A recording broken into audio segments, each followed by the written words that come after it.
works. My name is Mark Ananelo Khumalo, and I am the Environmental and Social and Public Health Manager for the Lesotho Highlands Development Authority Project Management Unit. I have a team of my co-workers who are going to be presenting with me.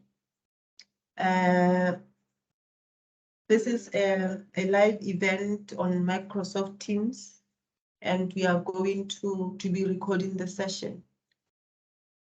LHDA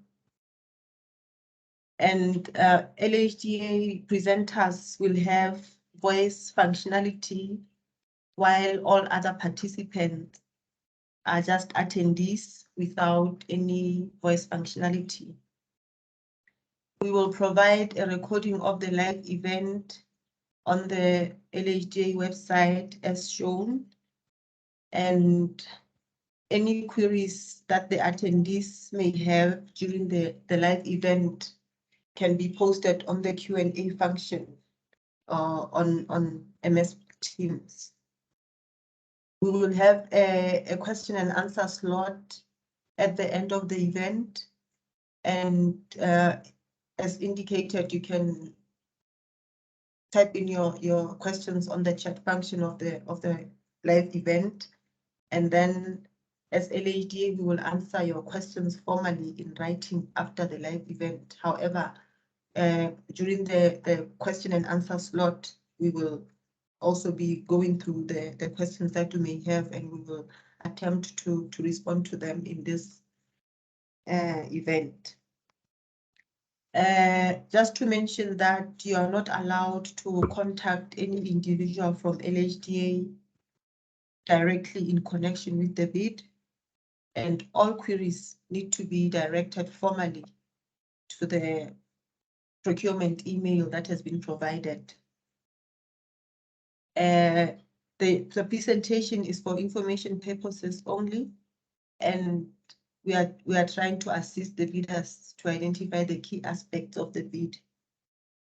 The RFP, the addenda, and official written responses from LHDA to the questions are the only communication that will have any contractual standing.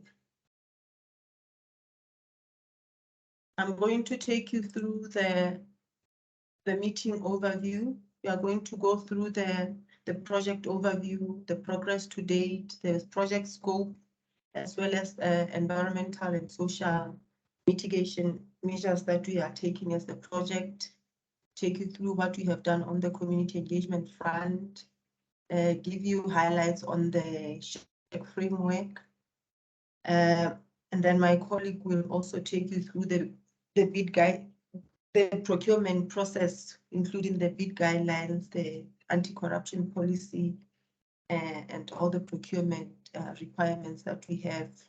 As I indicated, at the end of the session, we will have a Q&A session where we will take your questions that you would have written on the chat function of the system. I'm going to just give you a brief background on the project. If you can go to the next slide, please, Edwin. The slide indicates shows the map of Southern Africa, and then you can see the Lesotho map in the middle. The idea is, as you may know, is for the project to transfer water to South Africa, particularly in Gauteng province. So in 1986, the two governments, the government of Lesotho and the government of South Africa, there was a treaty that was signed between the two governments, where it was agreed on the different phases that are going to be implemented in order to augment water supply in Gauteng. And then in 2011, the two governments signed a phase 2 agreement, which necessitated the implementation of phase 2 of the Lesotho Highlands Water Project.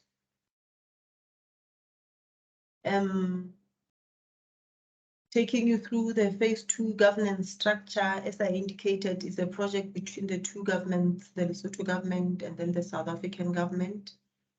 We have a body that has been established between the two governments, representatives from the two governments, a body called the Lesotho Highlands Water Commission. We have the representation from the Lesotho government, as I indicated, and the South African government. And below the Lesotho Highlands Water Commission, we have the Lesotho Highlands Development Authority, which is where we are located. And then we have a body on the South African side, which is called the Trans-Caledon Tunnel Authority, which manages the water transfer issues as they cross into South Africa.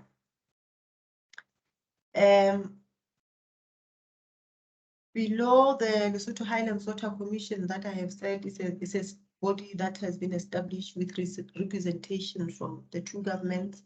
We have the Lesotho Highlands Development Authority Board, which has a phase 2 subcommittee. We call it a technical subcommittee. And then below the LHWP board, we have a body that has been established to implement the Lesotho Highlands Water Project, which is the Lesotho Highlands Development Authority. I indicated when I started that I come from the project management unit. It's a body that was established to manage the implementation of phase 2 of the project. We also have support from the panel of experts, both on the engineering and environmental and social aspects. As the PMU, we have engaged consultants and engineers that are managing different components of the project. And then we have engaged contractors, and we continue to do so for different components of the project. So as the successful bidder will be a consultant reporting directly to the project management unit of the Lesotho Highlands the Development Authority. The project scope, we have two components, the water transfer component as well as the hydropower component. So under water transfer, we implement environmental and social and public health issues. We've undertaken impact studies and developed action plans. There's a component on advanced infrastructure, such as the construction of bulk power supply, roads, the village where people are going to be staying, labor camps, and all those different components which are under the advanced infrastructure component. And then we have the feeder roads and the main bridges, which also fall under the advanced infrastructure works. We have two components that fall directly under the main works, which is the Pudihadi Dam and the transfer tunnel. I must mention that for the Pudihadi Dam, the transfer tunnel and the feeder roads, we have not started construction, and the role of the successful consultant will be to audit those major components that we have clearly identified in the scope of services.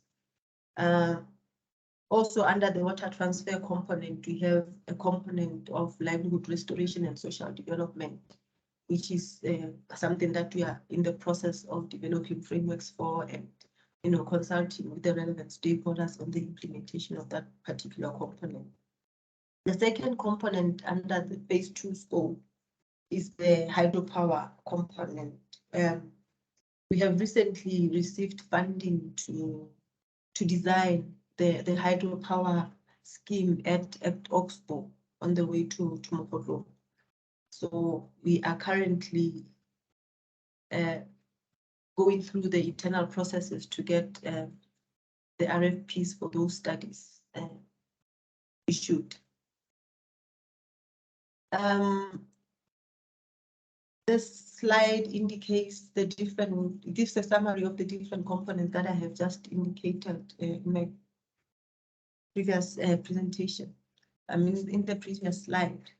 So I'm pointing at the A1. Okay, maybe Edwin, if we can show the A1 road from Maseru all the way to the Mokotlo town. That's the main road, access road that we are currently using to the project area. But you will also see the purple line, which is what we call the Budihadi Northeastern Access Road, which is going to be the main access road for advanced infrastructure construction from Makonane to the dam area, to the Budihadi Dam area. We also have another access road that is currently under construction from the western side of the project LHWP to the project to Budihadi Dam, which is the Budihadi Western Access Road. And those two roads are part of the advanced infrastructure component that I talked about earlier. Also included in advanced infrastructure is the 132 kV power line and the 33 kV power line that have been constructed in the project area. I also indicated the major bridges that we are currently procuring.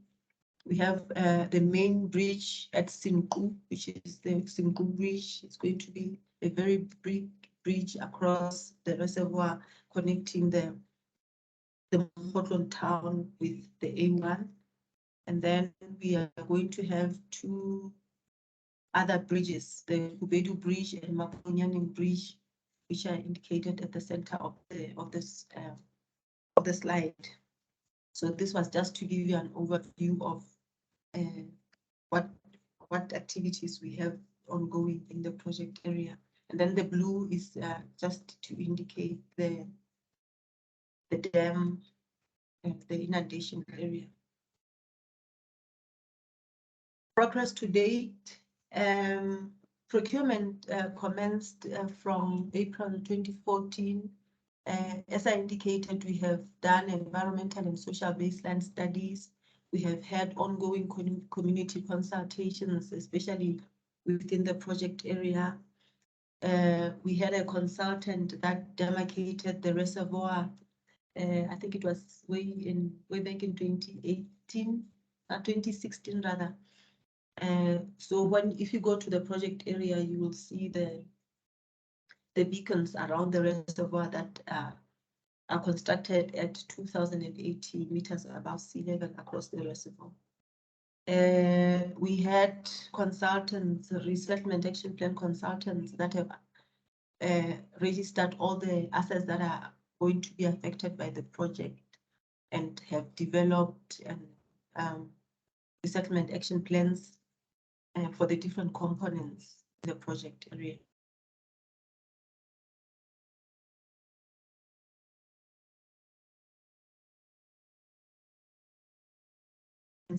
In order for us to mitigate against the impacts that we have on the project affected people.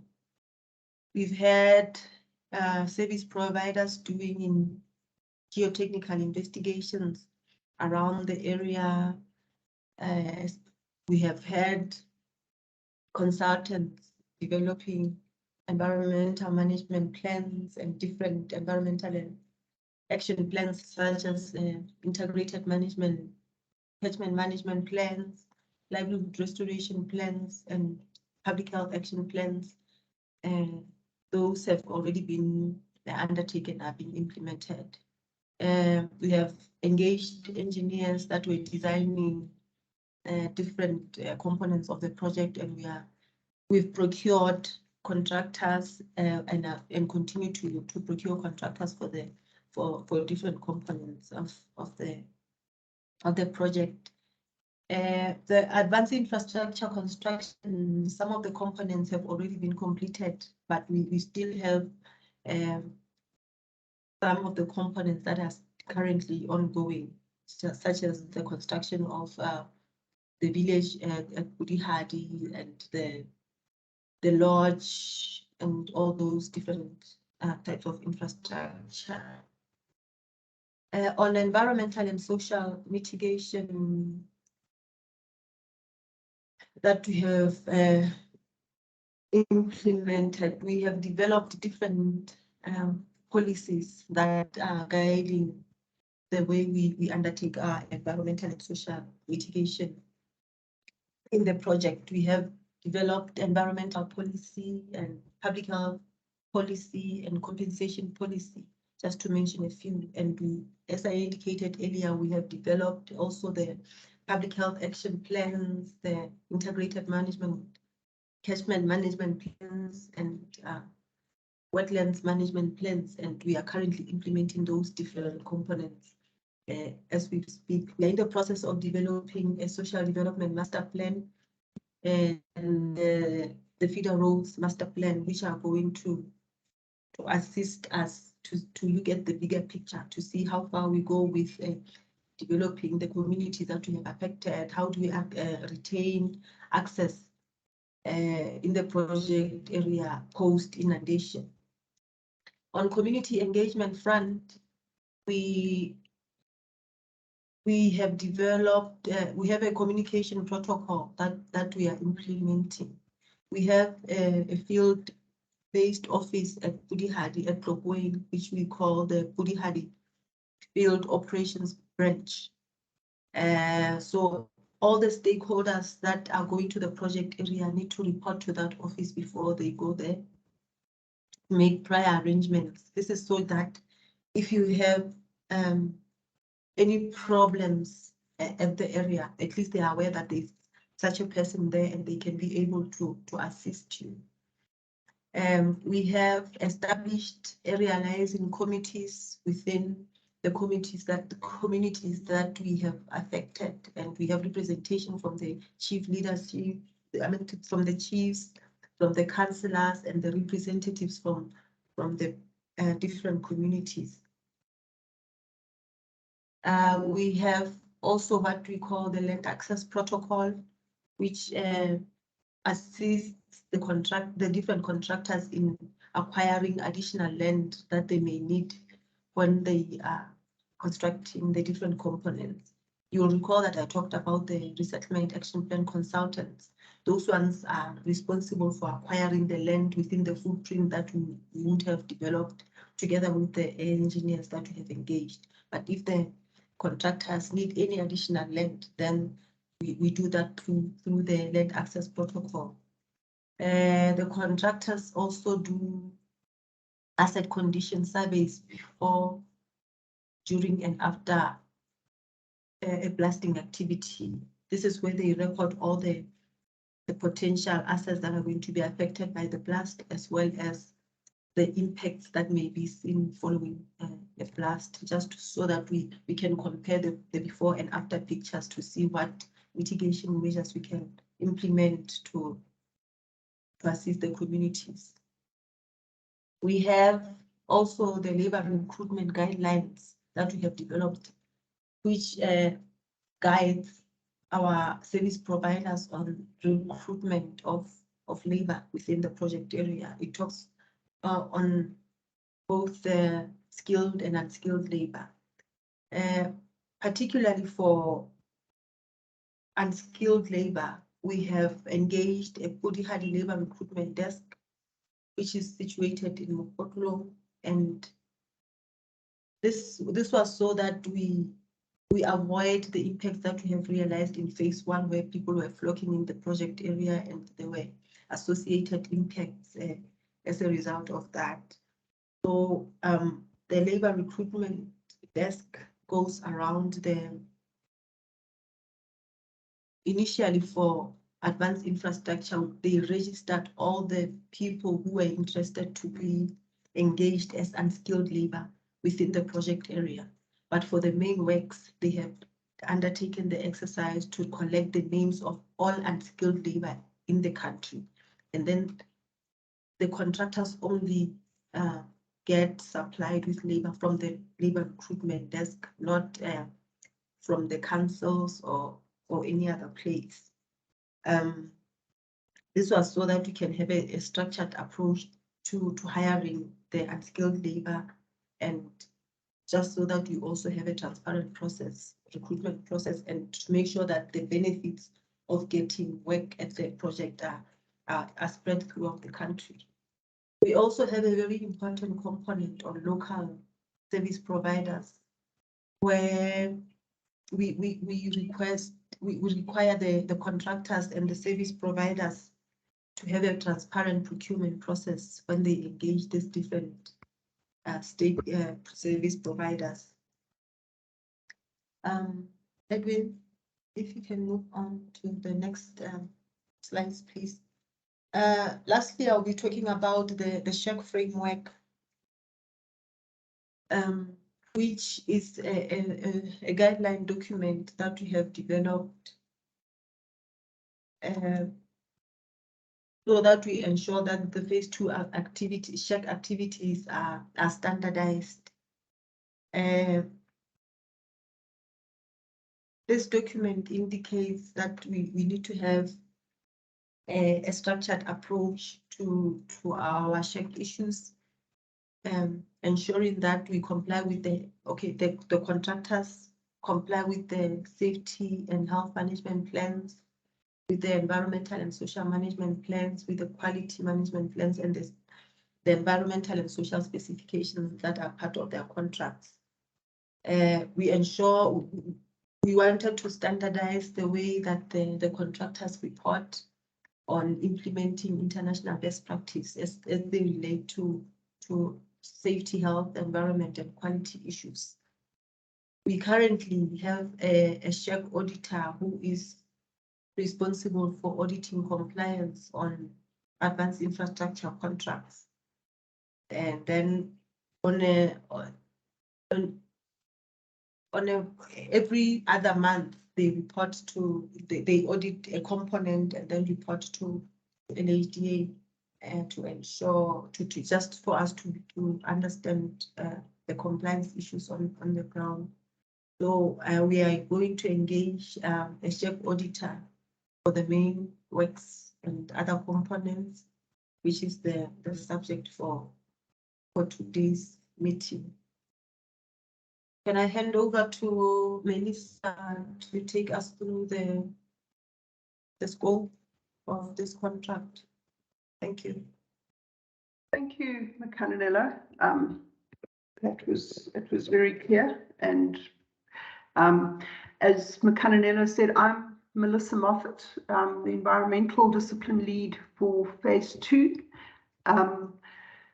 and we're currently overseeing the current SHEQ auditor, who, as we've just pointed out, is auditing the advanced infrastructure components.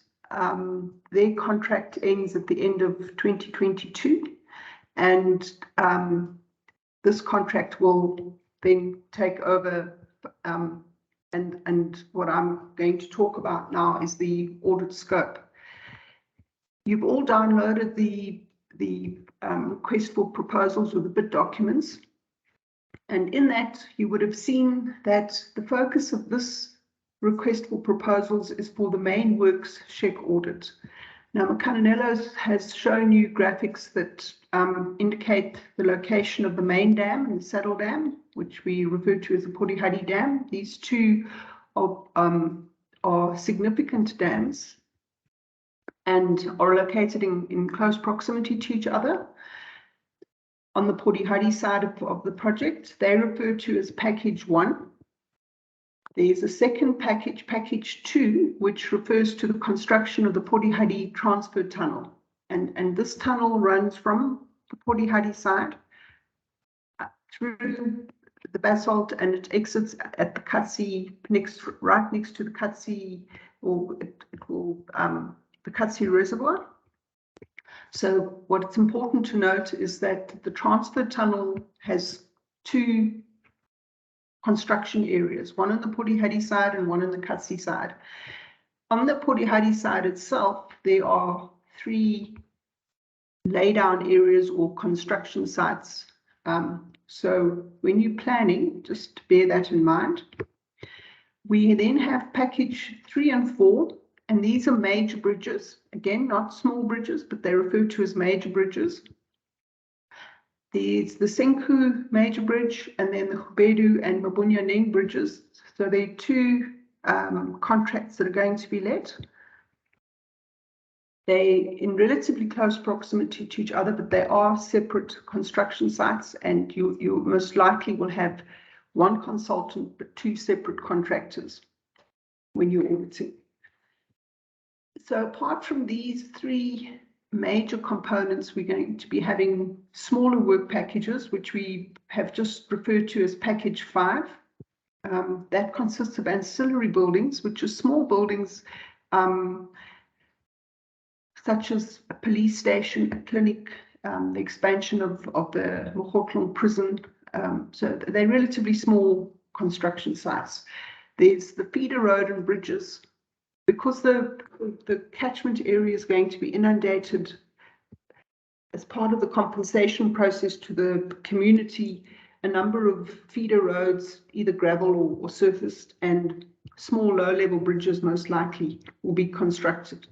That contractor will be appointed most probably sometime next year. And then there's also what we refer to as resettlement housing. There were a few people who've had a few small villages where communities have had to be resettled for various reasons. So that's those houses are being constructed, and you'll be required to audit compliance for this package as well. In addition to these work packages, the scope of work refers to auditing the client. And our client is LHDA. We, as the project management unit, are seen to be part of LHDA. So we need to demonstrate to the commission, to the lenders, and to other stakeholders that we are compliant and following due process. So under this aspect, you'll be requested or required to audit internal processes, which Makananela was speaking about, the policies, the protocols, the procedures, those all aspects that you will be auditing LHDA against. The audit frequency.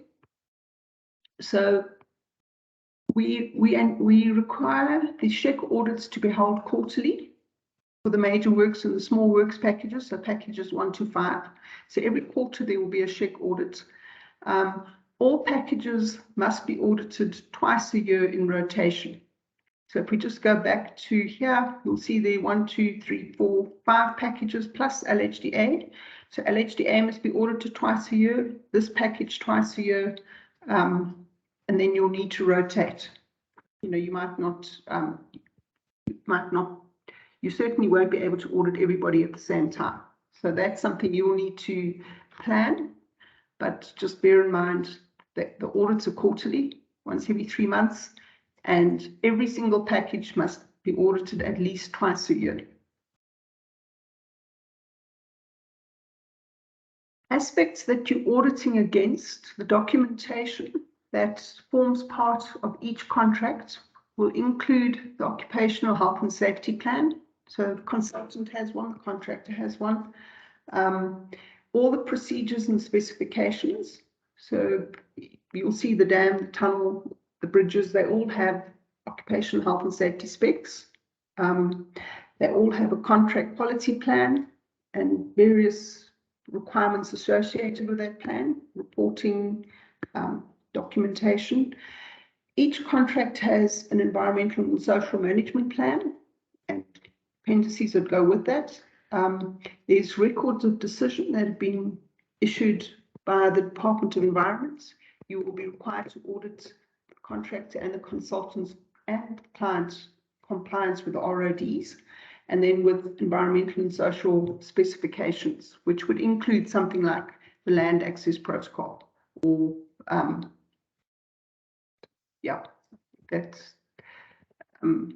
then you will also be required to audit each contract in terms of national legislation, the phase 2 protocols that I've just spoken about, the policies, the compensation policy, environmental policy, and determine whether there is compliance. There are a whole lot of procedures that are contained in each contract. So compliance against the procedures and guidelines and against the SHEQ management framework. We just need to stress so that there's no confusion, and I think we'll take this further with a successful bidder, that the SHEQ management framework is a comprehensive document, but it is to be used as a guideline. It's included in each contract, but it's there as a guideline, not as a mandatory that every contractor has to comply with the framework. The contract duration is 5 years. We anticipate that it will take 5 years to construct the tunnel, the major bridges and the dam. Some of them will be completed prior to others, but the overall duration is 5 years. The deliverables for this assignment, we will require you to produce an inception report at the start of the project, which really is similar to every, you've got to indicate to us your approach to the project, the duration. You'll undertake a site visit, and then you may come back and want to tweak some, certain aspects of your approach. And it will be, this is the inception report is the place where you do that. In addition to the inception report, which is a once-off deliverable, we expect quarterly SHEQ audit reports. Note that the audit reports will contain an executive summary, the body of a report, as well as annexures. We usually require you to submit your initial submission as a draft. We review it and send it back with comments. It may require several iterations, but usually the review comments are pretty straightforward, and it doesn't require many iterations.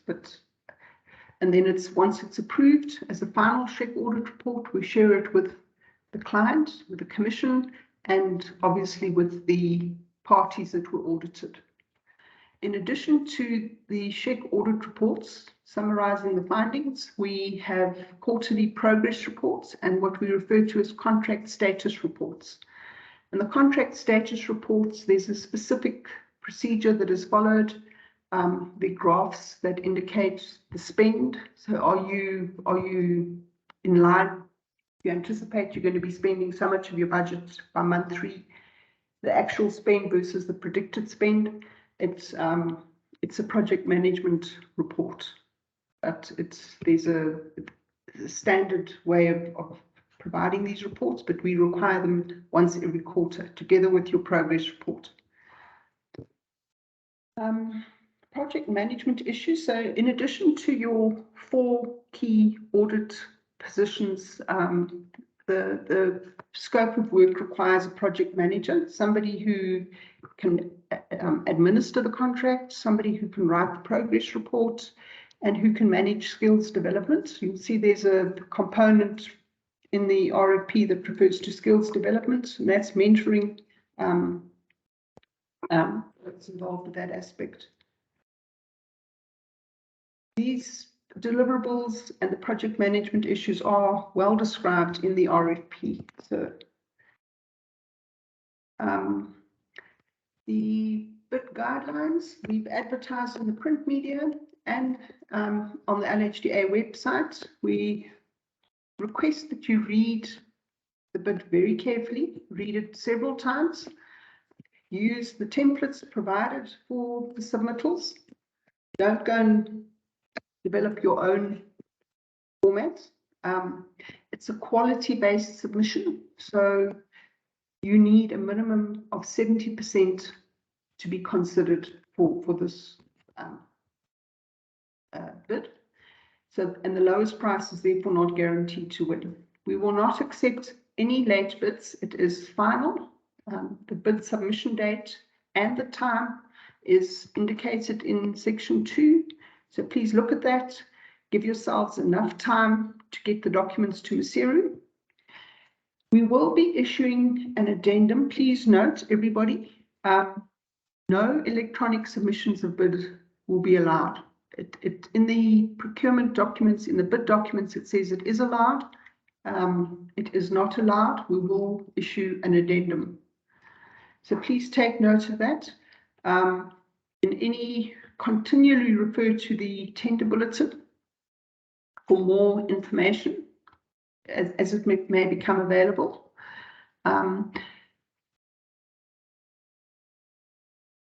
There's in the bid document, I think it's section 6, there's a Lesotho Highlands Water Project anti-corruption policy. Go through that.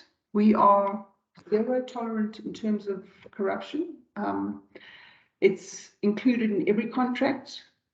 If you have a conflict of interest, please disclose it, and then it is considered by a conflict of interest committee. If it's deemed to be not significant, then the person's allowed to be part of the bid. If it is a conflict of interest, then they will declare themselves. If you don't notify us of conflicts of interest and we find out, there's automatic disqualification and the termination of the contract. So just take note, we under phase 2 consider anti-corruption policy very seriously, and I repeat, there's a zero tolerance. In each request for proposals, there is a conflict of interest declaration. And here's just a little bit of information as to what that declaration entails. The auditor must be independent. There can be no conflict, direct or indirect. So my daughter or my son, your husband, my husband, none of those entities can bid. And if you do sense that there's a conflict, as we say, please submit the conflict so that we can assess it. Okay, here I'm going to hand over to my colleague, Mpho, who's going to talk about the procurement process. She's the procurement expert. Thank you. Good morning, everyone. I'll now take you through procurement process. In terms of phase 2 agreement, Article 10, our procurement needs to be competitiveness, transparency, cost effectiveness, and quality. There are preference margins to encourage capacity building and economic growth. So in this contract, participation is 50-50. So that means it's 50% Lesotho and 50% South Africa.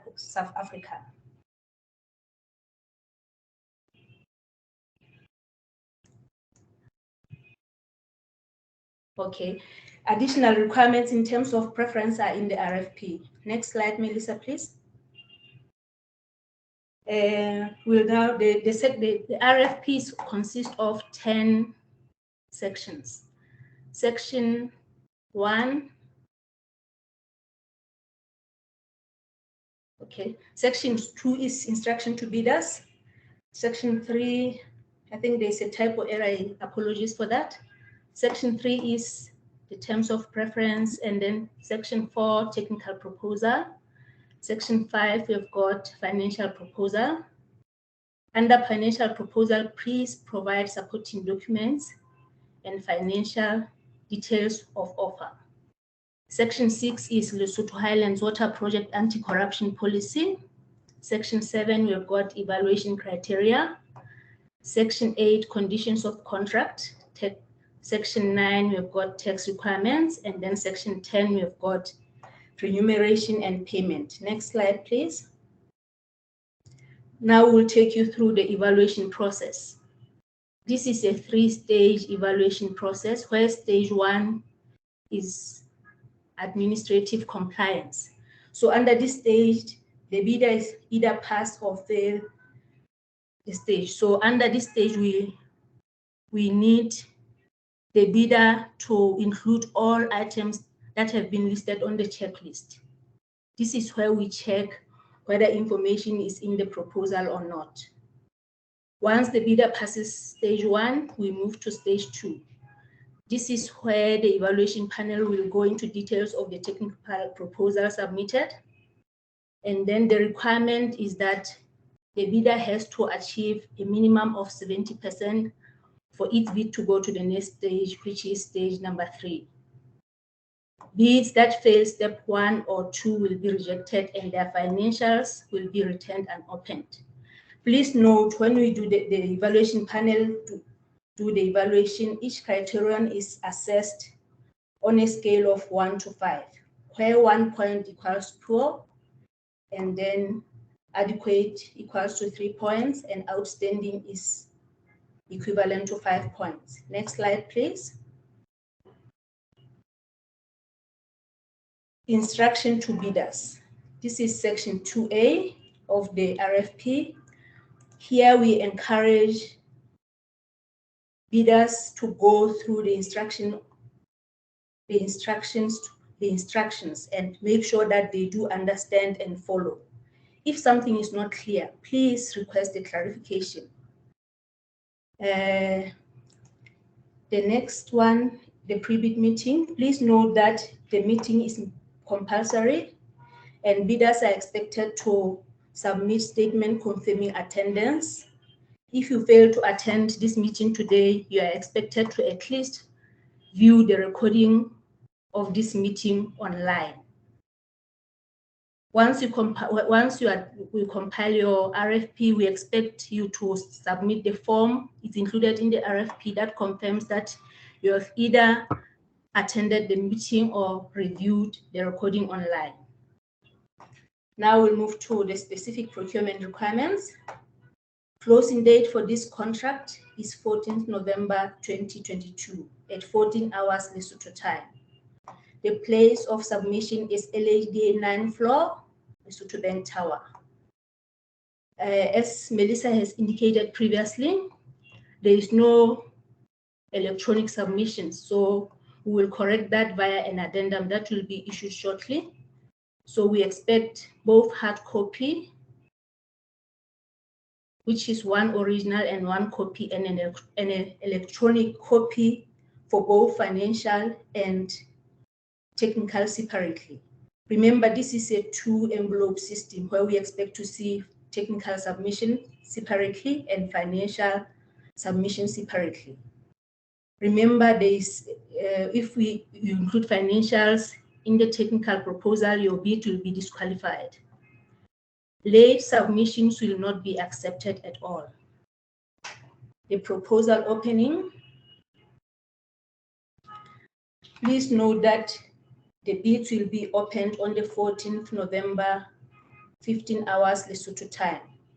This will be streamed online like we are doing now. So interested bidders will register via our procurement email. All the details regarding the opening are listed under clause 25.1. List of bidders will be posted on the project website 7 days after the opening. Next slide. Please note that the bids will be valid for a period of 120 calendar days. All clarifications should be in writing and they should be issued to LHDA not later than 14 days prior to submission date. So that means for this contract, I think we are talking about the last day for us to receive clarification, I think is the 30th November, 30th October 2022.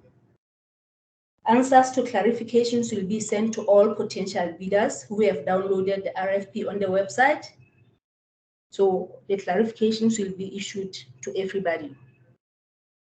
Please look into section 2A, clauses 3, 4, 5, 6, 8, 9, and 35 regarding ineligibility or disqualification of the bids. That means you have to check that to see what can lead to disqualification of your bid. In this proposal, bidders may associate with others in a JV or as sub-consultants. There is price adjustment or escalation and details for this are in the RFP. It is important that you comply with the returnable schedules that have been included in the RFP. There are some standard forms that have to be used by the bidders. Please ensure that you complete those forms as they are. You do not modify any information in the forms. Again, please follow the instruction in section 2. Make sure that you understand the instructions, and if something is not clear, please request clarification. Submission needs to be signed by an authorized representative of the bidder. An authorization shall be in the form of a written power of attorney. Please make sure that authorized representative signs the bid. There are some guidelines on the LHDA website that assist the bidders in notifying them or giving them information of why most of the bids fail. So please go to the LHDA website under information. There are some guidelines there. You go through them to see why most of the bids fails so that you avoid falling into that trap. Key staff. Please ensure that the person you put in as key staff is available, and availability has to be stated in the proposal. Please ensure that whoever you put as a key staff appears in one proposal.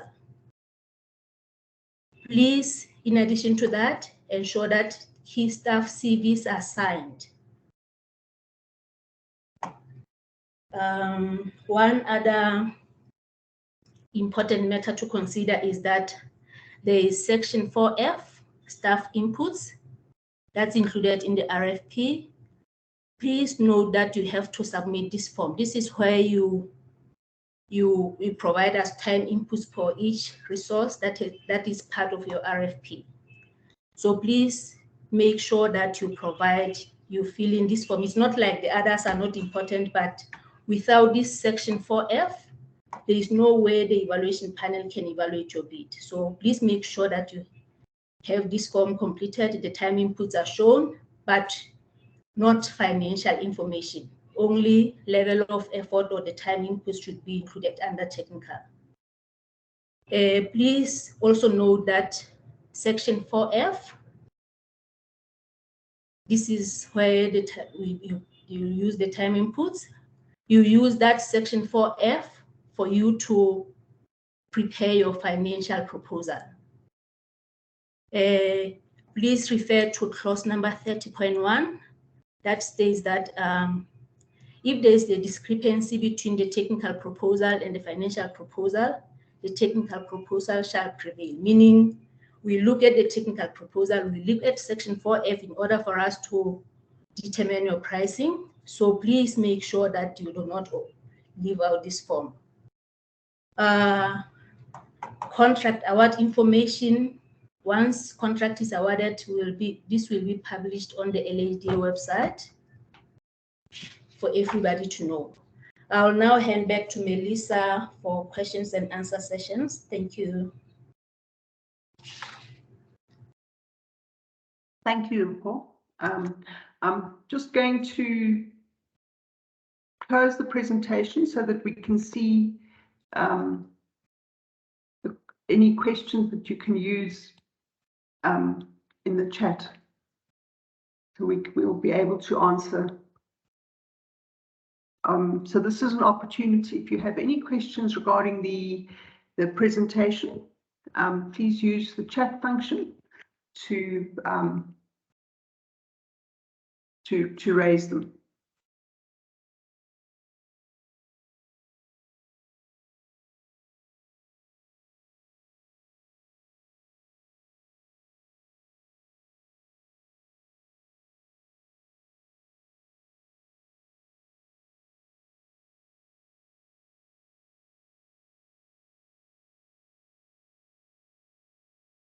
Are there no questions?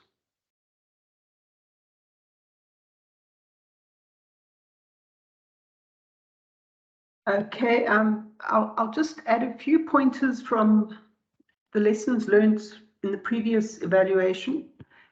Remember, there are 4 key staff. Those staff can only appear in your bid. You have 1 person per position. Do not give us 3 people for your social audit specialist. We want 1 key person. They may be supported by technical resources. That's acceptable.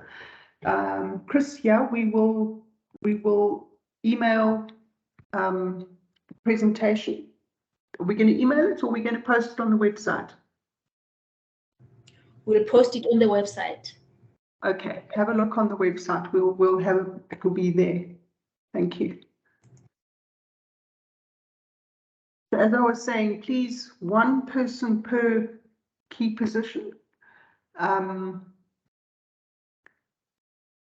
Make sure that you don't submit your environmental person under your social CV. We've had that in previous bids where the wrong candidate was fielded. So just be careful with these things. Please, this is Lesotho. You're crossing an international border. Give yourselves enough time to submit your bids. You will not be able to send a courier parcel on Friday at 2 o'clock and hope it's going to get you by Monday at 2 o'clock. It's unlikely. Give yourselves enough time. There's a border post. There could be delays for whatever reason. So a lot of effort goes into preparing these bids, and you are really requested to give yourselves adequate time.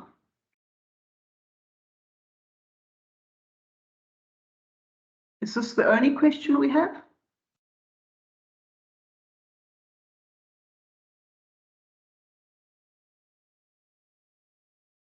Okay. In that case, I think we will thank you all for attending. Thank you, Makananelo and Mpho, for presenting. And as Mpho has said, if you require clarification, please submit it in writing, which means send an email to procurement. And we wish you best of luck. It's the updated version of the SHEQ framework. There's only 1 SHEQ framework. It hasn't been revised. Angelique, what I would request is if you could indicate to us why you'd require this framework. I'm sure we'd be able to share it with you or put it on the website. It's quite a comprehensive document. We will respond to you regarding the SHEQ framework. We'll respond to all the bidders.